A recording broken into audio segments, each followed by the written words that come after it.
Cette fois-ci, le grincement d'une grue à proximité l'a fait entrer. Des invités et des membres de la presse se sont réunis par un après-midi d'automne frais au Rose Garden mardi pour entendre le président Biden parler des soins de santé pour les personnes âgées et du prix de l'insuline.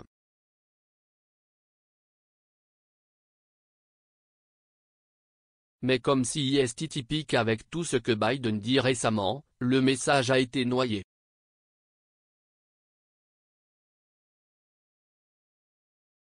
Cette fois au propre comme au figuré. Bob Parent, un bénéficiaire de Medicare et atteint de diabète de type 1, a parlé de toutes les bonnes choses que l'administration Biden a faites pour les personnes âgées avant de présenter le président, mais une grue de construction sur la pelouse nord a commencé à grincer si fort qu'elle n'a pas seulement noyé le discours de Parent, mais une bonne partie de Biden aussi.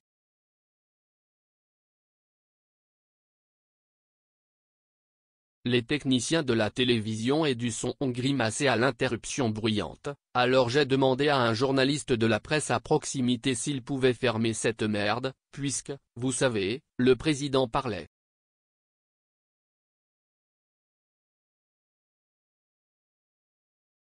Le lutteur haussa les épaules et dit qu'il n'y avait pas grand-chose à faire. Je ne m'attendais pas à cette réponse.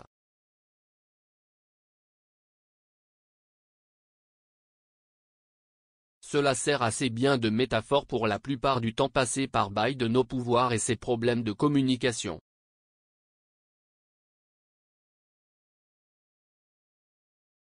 Son message est constamment noyé par le vacarme d'un monde divisé et stressé, ou par une grue que personne ne se terre pendant qu'il prononce un discours destiné à atteindre les personnes âgées, dont beaucoup ne sont pas ravis de ses actions au pouvoir.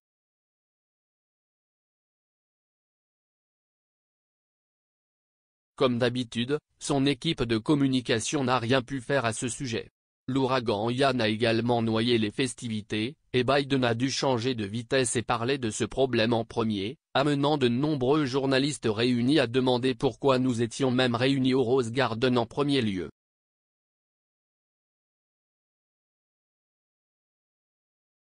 Ne devrions-nous pas parler de la catastrophe naturelle imminente?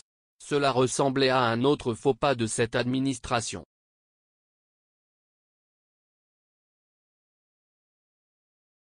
Au cours de la dernière année et demie, le chef de cabinet Ron Klain a pris la plus grande partie de la chaleur pour les problèmes de communication du président, et pour une bonne raison.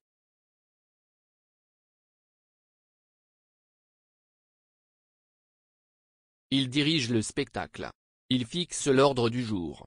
Les dirigeants de la radio, de la télévision et des journaux, ainsi que certains journalistes, se sont plaints que Klain n'aime pas la presse et pense que nous sommes une bande d'imbéciles.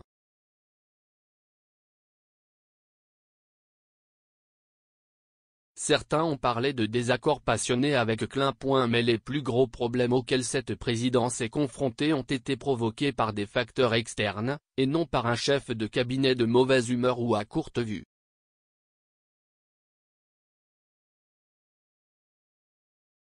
La guerre en Ukraine, le drame quotidien constant entourant Donald Trump, l'inflation, les ouragans, la montée du fascisme en Italie et d'autres histoires nationales et internationales ont diminué le message de Biden.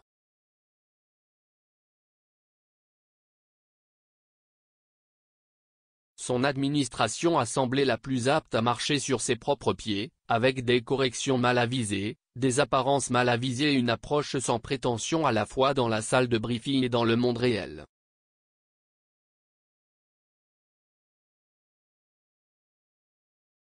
Considérez l'invasion russe de l'Ukraine.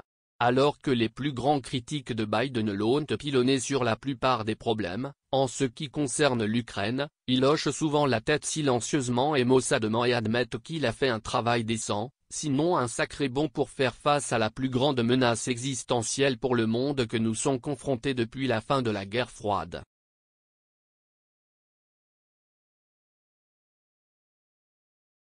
Cette guerre a contribué à détruire les économies du monde entier, a accru la peur d'une guerre nucléaire et est fondamentalement responsable de la spirale inflationniste et de la menace de récession mondiale.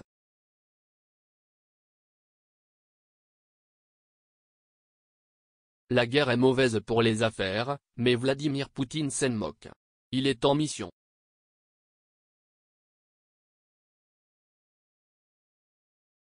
Biden aussi. Et comme l'a expliqué un sénateur républicain, il semble être à son meilleur quand les choses vont au pire.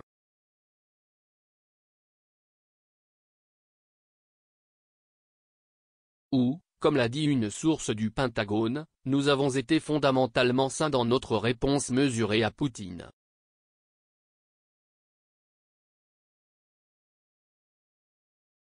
Nous avons fait du bon travail en essayant de le contenir.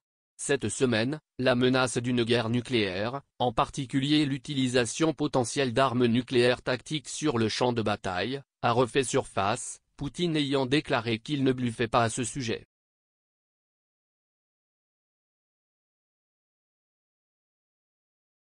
Si l'intégrité territoriale de notre pays est menacée, nous utiliserons sans aucun doute tous les moyens disponibles pour protéger la Russie et notre peuple.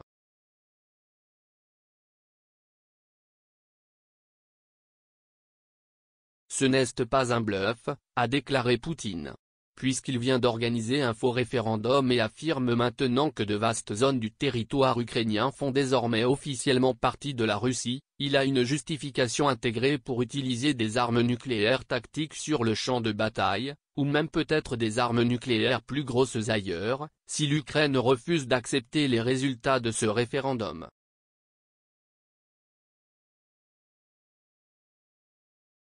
Comme cela a été rapporté dans l'Atlantique et ailleurs, c'est une indication du désespoir que Poutine ressent maintenant alors qu'il perd de la main-d'œuvre et du territoire en Ukraine.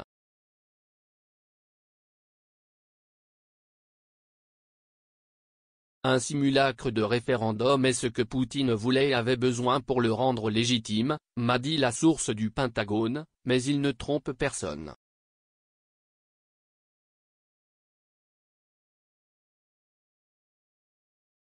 En effet, Poutine continue de menacer d'utiliser des armes nucléaires même après qu'un responsable de son propre gouvernement a déclaré qu'elles n'étaient pas sur la table.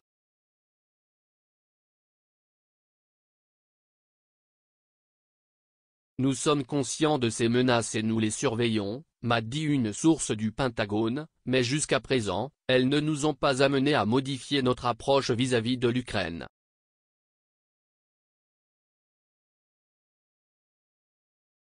En d'autres termes, il n'y a aucune preuve que les Russes déplacent des armes nucléaires sur le champ de bataille.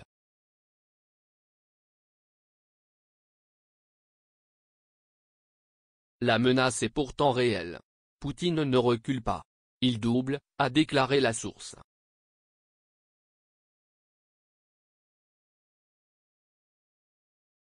Il ne montre aucun signe de vouloir négocier, et ainsi la pression monte. Poutine aurait appelé 300 000 réservistes pour les lancer dans le combat, mais cela ne va pas si bien non plus.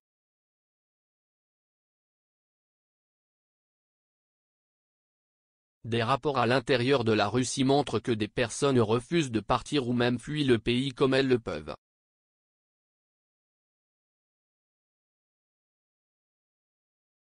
Cette semaine, le département d'État a mis en garde toute personne ayant la double nationalité américaine-russe de quitter la Russie ou de faire face à une éventuelle conscription dans l'armée.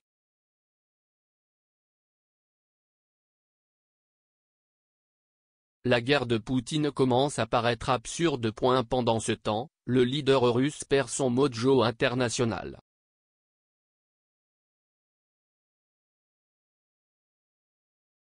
L'Inde et la Chine lui ont récemment fait froid dans le dos, l'isolant davantage.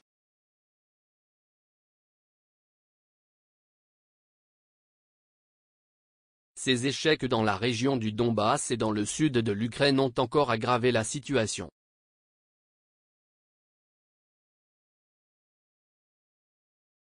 Il est comme un rat d'égout acculé qui peut devenir infiniment plus dangereux par la peur.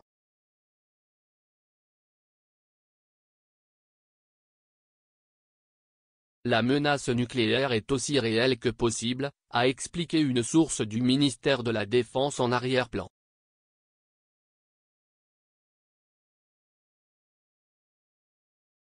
La question est de savoir si nous, dans la presse, en parlons de manière rationnelle ou hyperbolique.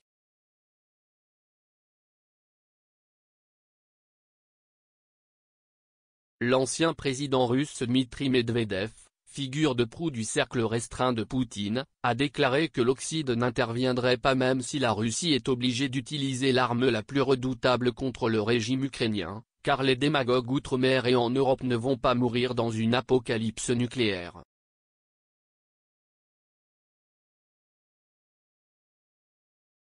Selon des sources de renseignement américaines, telles que rapportées par la BBC, la Russie dispose d'environ 2000 armes nucléaires tactiques qu'elle pourrait apporter à la fête en Ukraine.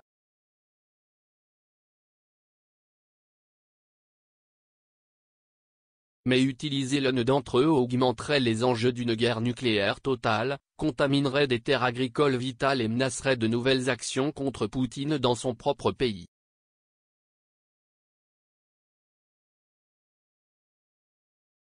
La menace nucléaire a tout passé au microscope en ce qui concerne la Russie.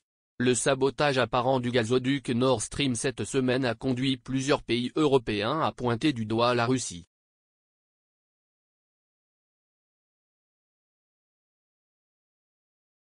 Après 3 jours de déversement de gaz méthane dans la mer Baltique, personne n'a été identifié comme l'auteur, et il n'y a aucune preuve claire de sabotage.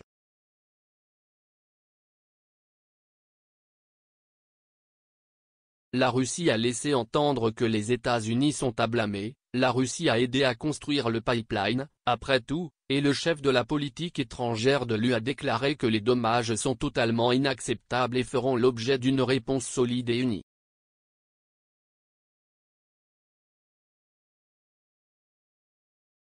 Personne n'a même suggéré un motif plausible de sabotage. Pendant ce temps, The Independent rapporte que des navires de guerre chinois et russes ont été vus à 75 000 des îles Aléoutiennes en Alaska, ce qui a suscité une foule d'articles sur l'incursion supposée.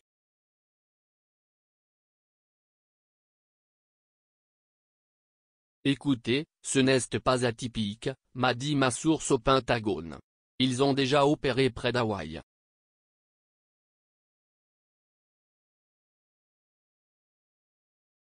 « 75 000, ce n'est pas si proche. Nous avons opéré plus près, que cela, des territoires russes et chinois. »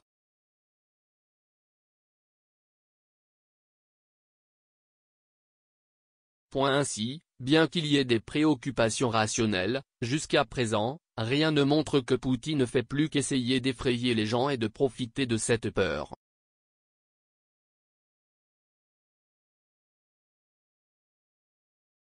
Ces actions nous rappellent que nous sommes tous dans le même bateau et que le monde est de plus en plus petit.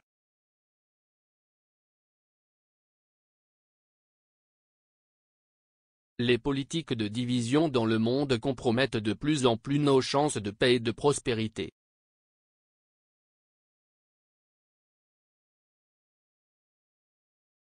Rien n'a plus apporté cela à la maison que le point de presse de mardi.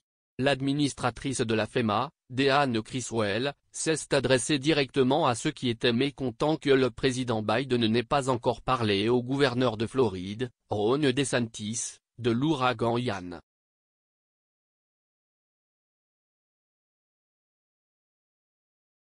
J'ai demandé à Criswell si cela avait entravé les efforts de la FEMA ou du gouvernement fédéral pour mettre en œuvre des plans en Floride.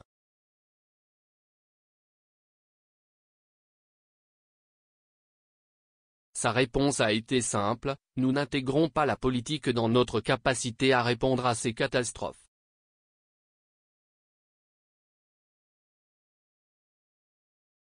Nous allons soutenir tout ce que le gouverneur DeSantis nous demandera. Je l'ai pressé à nouveau, donc la communication entre le président et le gouverneur n'a aucun impact sur la façon dont vous fonctionnez tous?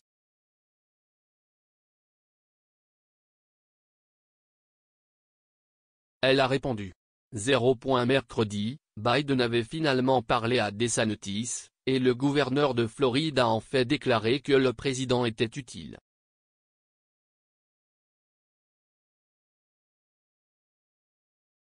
Même dans le climat politique des États-Unis, il y a encore des moments où nous pouvons mettre de côté nos différences.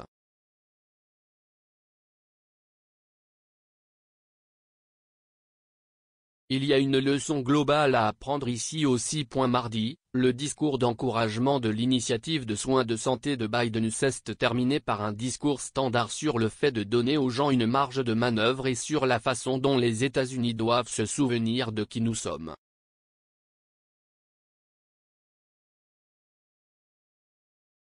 Puis il a commencé à serrer la main des nombreuses personnes, pas beaucoup de personnes âgées, qui s'étaient rassemblées pour l'entendre.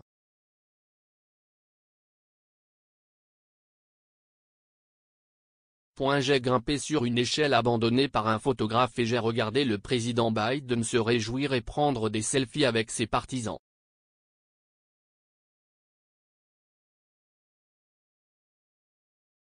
La musique retentissait de la demi-douzaine d'enceintes installées sur la pelouse sud.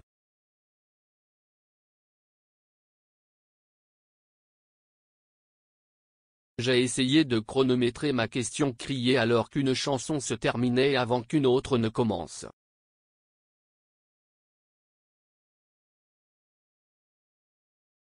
Êtes-vous préoccupé par le fait que la Russie utilise des armes nucléaires tactiques en Ukraine?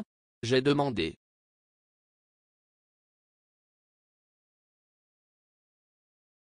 Biden a compris la question et m'a regardé droit dans les yeux, tout en se tenant à environ 30 pieds.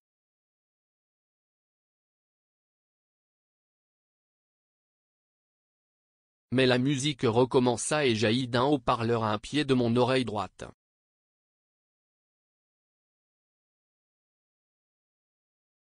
Je pouvais à peine m'entendre. Biden a plissé les yeux et m'a fait signe de demander à nouveau.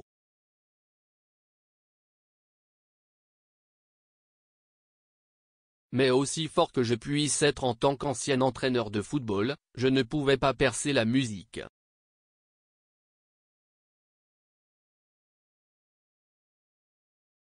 Biden a abandonné et s'est éloigné. Il y a aussi une métaphore pour cette administration.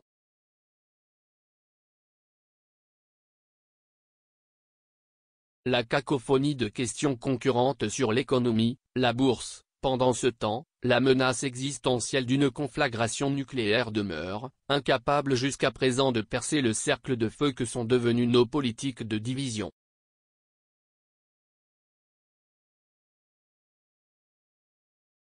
Trump, la misogynie, le racisme, les soins de santé, l'éducation publique et les infrastructures se disputent son attention.